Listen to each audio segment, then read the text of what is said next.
فرمایا یا ایھا النبی حرض المؤمنین علی القتال، یا ایھا النبی، اے نبی صلی اللہ علیہ وسلم، حرض شوق دلاؤ، ابھارو، ترغیب دو، تیار کرو۔ اب حیران ہوں گے، حرض کا لفظ اللہ نے قرآن میں نماز کے لیے نہیں فرمایا، زکوٰۃ کے لیے نہیں فرمایا، روزے کے لیے نہیں فرمایا، حج کے لیے نہیں فرمایا کہ اے نبی ان کو نماز کے لیے ابھارو، شوق دلاؤ، تیار کرو، نہیں کہا، حدیث میں بھی نہیں ہے، روزے کے لیے بھی نہیں ہے۔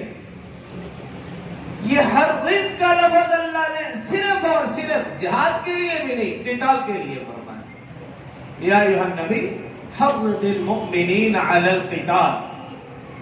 اے نبی ایمان والوں کو